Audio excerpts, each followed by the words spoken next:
Hello young physics learner, welcome back to my class. This is lecture number 2 under the topic electromagnetic waves. This one is chapter number 8 of NCERT book and the last chapter of NCERT first book. And as I told earlier, it is the base of modern physics. So we have discussed two topics in my last class, Maxwell equation and displacement current. Okay, so I hope that you watched that video.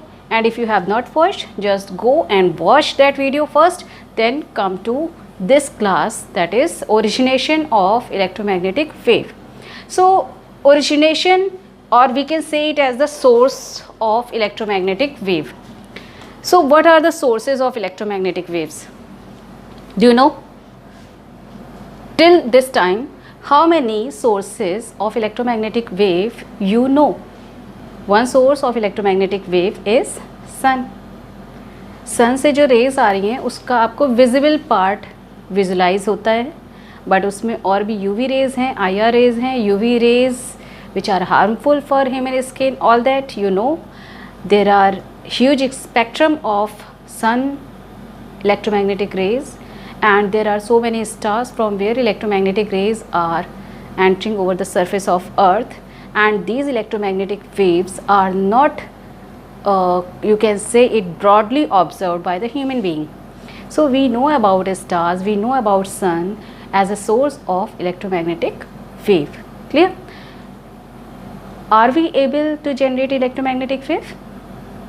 Are we able to generate electromagnetic wave? Yes.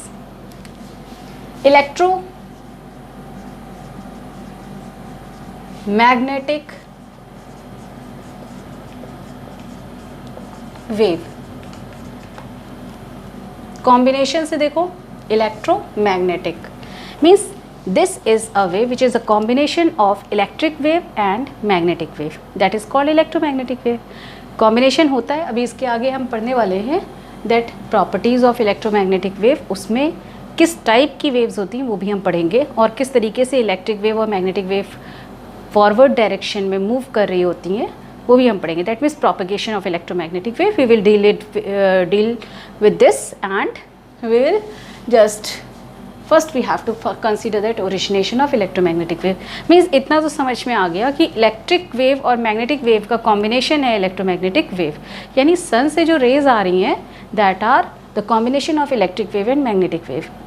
Clear? अब ये combination तो हैं, और electricity, electric wave कैसे generate होंगी? Via the electricity, electric field. And magnetic wave कैसे generate होंगी? Via magnetic field. Clear? So electric field और मैग्नेटिक फील्ड का कॉम्बिनेशन आपने किसी एक चैप्टर में पढ़ा है. Just recall that chapter.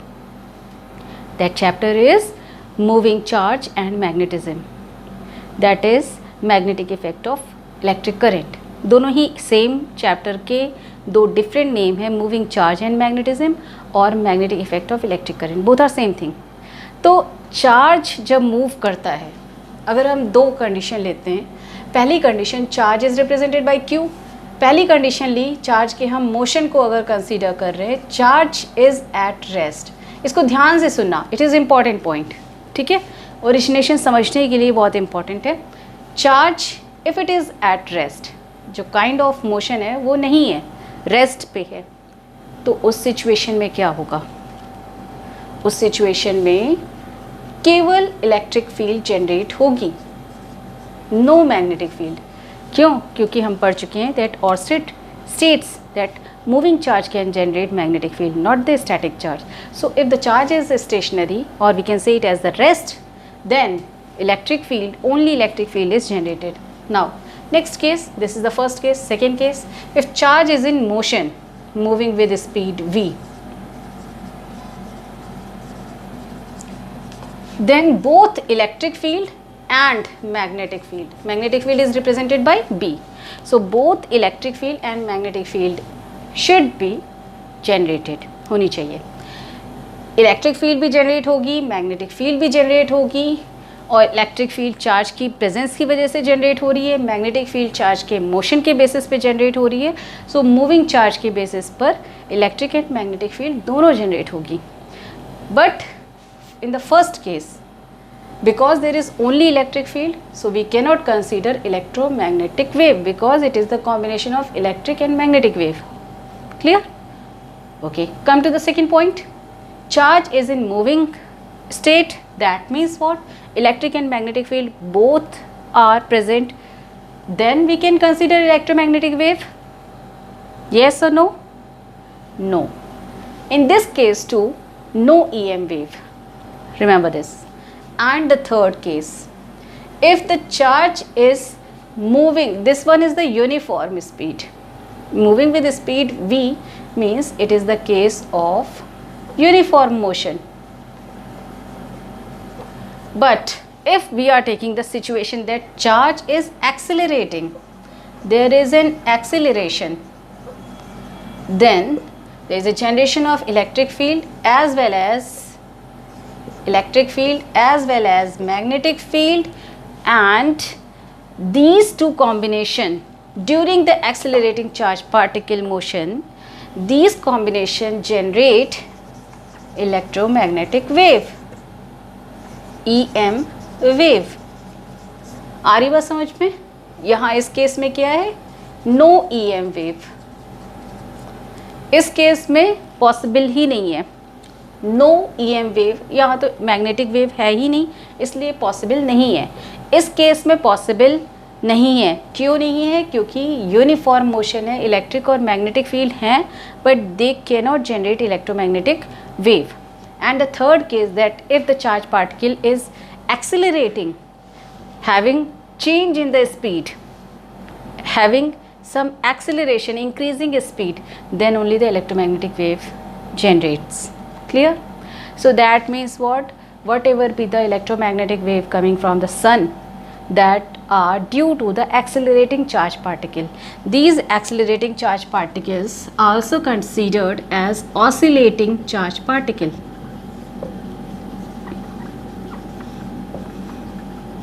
Oscillation आप सब बच्चे पढ़ चुके हो. +1 में पढ़ा था ऑसिलेशन होता है, +2 में भी पढ़ चुके ऑसिलेशंस होते हैं. ऑसिलेशंस होते क्या हैं? आपने AC में पढ़े ऑसिलेशंस. ऑसिलेशंस हम जनरली जब आपने AC में पढ़ा था, I = I0 sin ωt, V = V0 sin ωt. सो जहाँ फ्रीक्वेंसी आ गई वहाँ ऑसिलेशन है, मीन्स एक पीरियोडिक मोशन हो रहा है. सो ऑसिलेशन का मीन्स एक फिक्स टाइम इंटरवल में अपने पाथ को रिपीट करना. ठीक है, तो यहाँ पे जो ऑसिलेटिंग चार्ज पार्टिकल है, अगर हम +1 की बात करते हैं तो सर्कुलर मोशन में आपने पढ़ा था कि यहाँ पर क्या हो रहा होता है, अपने पाथ को रिपीट कर रहा होता है. ठीक है, पार्टिकल अपने जो पाथ को ट्रैवल करके आया है ए पॉइंट से, वो वापस अपने ए पॉइंट को रिपीट करता हुआ जाएगा. That is repeating path. Wave form में it is like this way, propagating forward, आगे की साइड बढ़ रहा है. This one is the displacement, this one is the time, and horizontal displacement, that is distance traveled by the particle. These are also oscillation or vibrations that are moving forward, that means propagating forward. तो इसी type का propagation होता है electromagnetic wave का. और यहाँ पे simply एक वेव नहीं होती, कॉम्बिनेशन ऑफ इलेक्ट्रिक और मैग्नेटिक वेव्स होती हैं. वो अभी हम आगे पढ़ने वाले प्रॉपर्टीज़ में उसको देखेंगे. अभी फ़िलहाल आप ओरिजिनेशन में आ रहे हो, तो ओरिजिनेशन के लिए हमारे पास एक्सेलरेटिंग चार्ज पार्टिकल होना चाहिए, और एक्सेलरेटिंग चार्ज पार्टिकल का एक एग्जाम्पल है oscillating charge particle. So if we have oscillating charge particle then we can generate electromagnetic wave. अब ये बहुत ही इंपॉर्टेंट कॉन्सेप्ट निकल करके आया. AC चैप्टर में आपने ये पढ़ा था कि एक सर्किट है LC सर्किट, जिसको हम कहते हैं LC ऑसिलेशंस हो रहे हैं, जहाँ पे इलेक्ट्रिक एनर्जी मैग्नेटिक एनर्जी में कन्वर्ट हो रही थी, मैग्नेटिक एनर्जी इलेक्ट्रिक एनर्जी में कन्वर्ट हो रही थी, and this kind of circuit is called oscillation circuit. अगर आप आगे की क्लास जब सेकेंड बुक में आओगे तो वहाँ पर पूरा एक टॉपिक है, that is semiconductor physics, which is also called electronics. तो इलेक्ट्रॉनिक्स में भी सर्किट्स आएंगे. सर्किट्स में आपका जो PNP एंड NPN ट्रांजिस्टर होता है, transistor also works as an oscillator. Okay, तो ऑसिलेटर जो सर्किट होता है that generate the oscillating waves. ठीक है, एक ऑसिलेटिंग वेव जनरेट करता है, और जहाँ पे ऑसिलेटिंग वेव है वहाँ पर क्या होना चाहिए? Generation of electromagnetic wave. That means human can also generate electromagnetic wave via oscillating circuit. Oscillating circuits होने चाहिए जिसके बेसिस पर इलेक्ट्रोमैग्नेटिक वेव जनरेट हो सकती है, and that is very good perspective that human also can generate electromagnetic waves. And the practical example of electromagnetic, उसको समझने के लिए देखो तो हमारे पास माइक्रोवेव अवन जो घर में है वो क्या है, this is the example of electromagnetic wave. Microwave is an electromagnetic wave, तो हमारे पास इलेक्ट्रोमैग्नेटिक वेव है माइक्रोवेव में, ठीक है। तो इलेक्ट्रोमैग्नेटिक वेव्स जनरेट जो हो रही हैं वो उसके बेसिस पर हम बहुत सारी डिवाइसेस बना रहे हैं ऑसिलेटिंग सर्किट के बेसिस पे, जहाँ पर इलेक्ट्रोमैग्नेटिक वेव यूज़ होती हैं। अब मैं आ जाती हूँ मेडिकल फील्ड में। तो मेडिकल फील्ड में आप बहुत बड़ा रिवॉल्यूशन हुआ है because of the presence of electromagnetic wave, that we can generate electromagnetic wave. That examples are like the CT scan, afterward X-ray also considered as electromagnetic wave, okay, it is also called Roentgen ray। अभी आप आगे इसमें spectrum जो आना है last, उसमें मैं आपको सारी डिटेल बताऊंगी। सो X-ray also called Roentgen ray, gamma radiation होता है, PET होता है, PET scan, positron emission tomography. So positron emission tomography, these kind of rays are used, these modern technology are used in modern devices, in advanced devices, so we need to generate their devices, okay। So that means what, overall the conclusion of this origination of electromagnetic wave, that besides the sun solar rays we can also generate electromagnetic wave with the help of oscillating circuits। clear, इतना concept clear हो गया है, okay।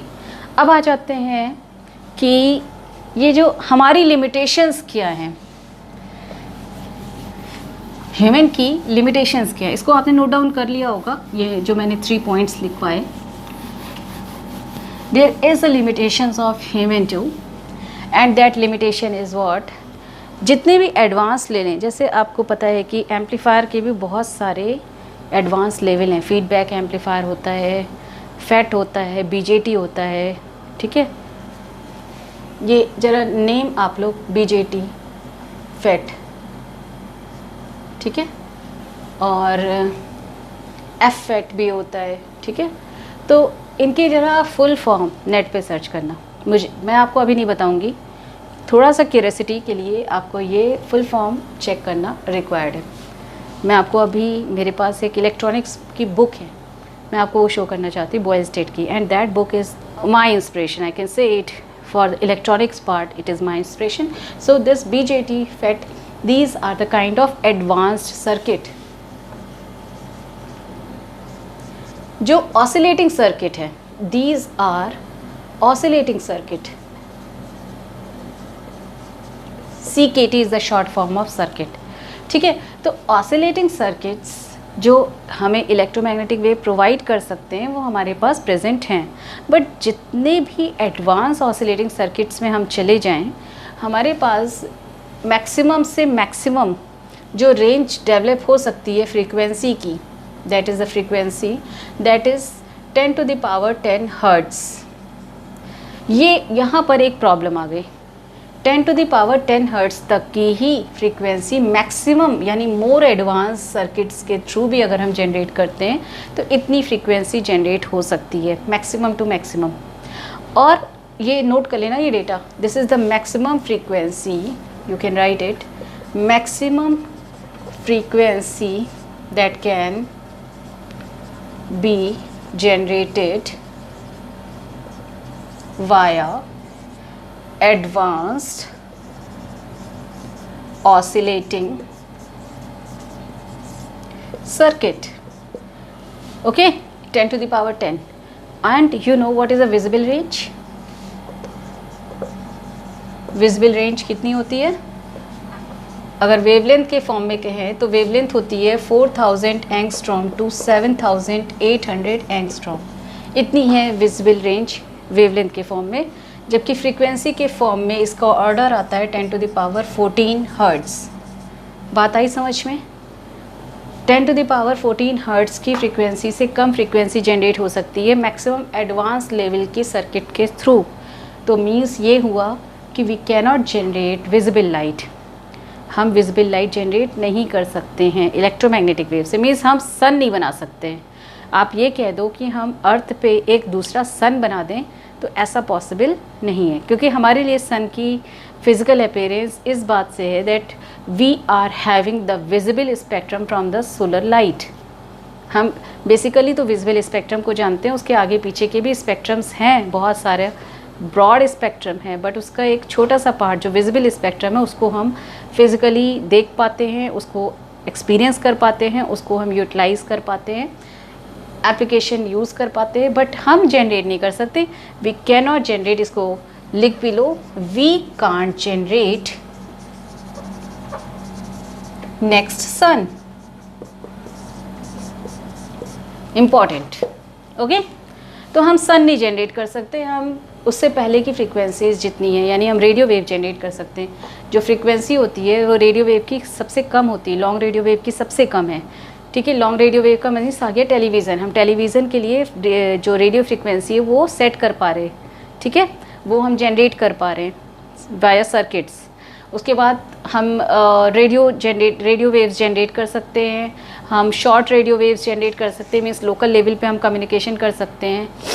हम that is one more is microwave generate कर सकते हैं, हम IR raise भी जनरेट कर सकते हैं, बट हम विजिबल रेज और उससे पहले वाली रेज जनरेट नहीं कर सकते। Clear, getting my point. X-ray जो जनरेट हुई थी, एक्सरे भी जनरेट हुई है जिसकी फ्रीक्वेंसी हाई है, बहुत हाई है। एक्सरे इज़ द रॉन्जन रे कॉल्ड डिस्कवर्ड बाय रॉन्जन। वो डिस्कवर्ड हुई थी, ओरिजिनेट नहीं हुई है किसी सर्किट से, दैट इज़ डिस्कवर्ड, यानी ऑलरेडी प्रेजेंट थी। तो ओरिजिनेट हम नहीं कर सकते किससे, इस रेंज से ऊपर की वेव्स को। So that is the origination part and that are the important aspect of origination of electromagnetic wave by human being. Okay, clear है ये कॉन्सेप्ट। अब ये जो ओरिजिनेशन हो गई, ये ओरिजिनेशन हो गई। अब इसको थ्रो करने के लिए कितनी रेंज तक थ्रो कर सकते हैं, इसका पर्सपेक्टिव दिया था मार्कोनी ने। जैसा मैंने आपको अपनी फर्स्ट लेक्चर में बताया था, इलेक्ट्रोमैग्नेटिक वेव का फर्स्ट लेक्चर, कि one is Maxwell, second is hertz and third is Markovnikov. These three scientists have generated the electromagnetic waves and the application of electromagnetic wave and the origination or starting of the modern or quantum physics. So ये three scientists में Maxwell का role cover up हो चुका है। Hertz ने electromagnetic wave की range को check किया। ये जो इलेक्ट्रोमैग्नेटिक वेव जनरेट हुई ये 10⁻10 हर्ट्ज़ तक की ही जनरेट हो पा रही है, that was discovered by hertz. उसके बाद नेक्स्ट मार्कोनी ने चेक किया कि इलेक्ट्रोमैग्नेटिक वेव अब जनरेट तो हो गई है, इसको थ्रो करेंगे तो कितनी रेंज तक जाएगी। ऐसा तो नहीं है कि ये रूम की रेंज तक लिमिटेड है, या इसे कितनी रेंज तक मैक्सिमम थ्रो किया जा सकता है। ऑलरेडी उसकी स्पीड हाई होती है 3 × 10⁸ मीटर पर सेकेंड। उस स्पीड को कितनी डिस्टेंस तक थ्रो किया जा सकता है without any loss, that was the main perspective during that time Markovnikov. Okay, तो मार्कोनी ने ये आगे जज किया कि कितने किलोमीटर्स तक थ्रो की जा सकती हैं, और वो range no doubt very high थी। Clear? So that is the origination. Clear the concept? In my next lecture, lecture number 3, I will come with properties of electromagnetic wave and electromagnetic spectrum, and afterward these two topics will be covered in the next lecture, and afterward we will discuss one more topic that is numerical based on this, though numericals do not come in board examination in maximum year. If you will see the previous year papers, you will watch that no numericals from this chapter may come in the board examination, but no doubt these numericals are very interesting and you will enjoy the numerical. So thank you and keep revising.